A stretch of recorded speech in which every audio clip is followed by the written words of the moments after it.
ചെറുപുഴ പഞ്ചായത്തിലെ ജോസീരിയിൽ കാട്ടാനക്കുട്ടിയെ കിണറ്റിൽ നിന്ന് പുറത്തേക്ക് എടുക്കാനുള്ള ശ്രമത്തിനിടയിൽ കയറുപൊട്ടി ആന വീണ്ടും കിണറ്റിലേക്ക് തന്നെ വീണു.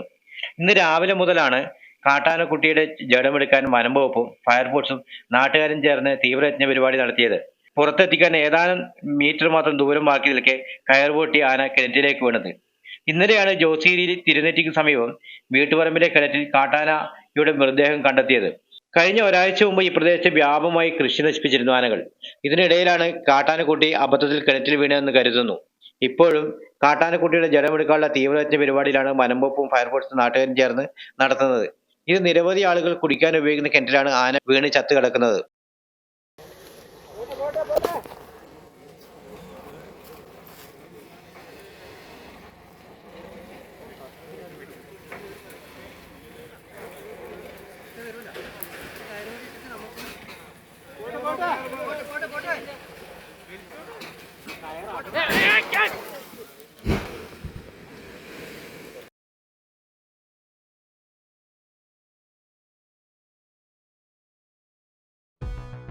നിങ്ങളുടെ വാഹനത്തിന് ഒരു ബെസ്റ്റ് കെയർ ആണോ തേടുന്നത്? Wheel alignments, balancing, tyre and puncture service, nitrogen air, car wash and under coating, used and resoled ടയറുകൾ, ആധുനിക അലൈൻമെന്റ് സൗകര്യം, വീൽ കപ്പുകൾ എന്നിവ ലഭ്യമാണ്. ഇനി അർബാന മുതൽ JCB വരെയുള്ള ടയറുകൾക്കായി തേടി അലയേണ്ട. മലയോര മേഖലയിലെ ഏക കമ്പനി ഡീലർഷിപ്പ് ഉള്ള സ്ഥാപനം saint Mary's tyres and service centre.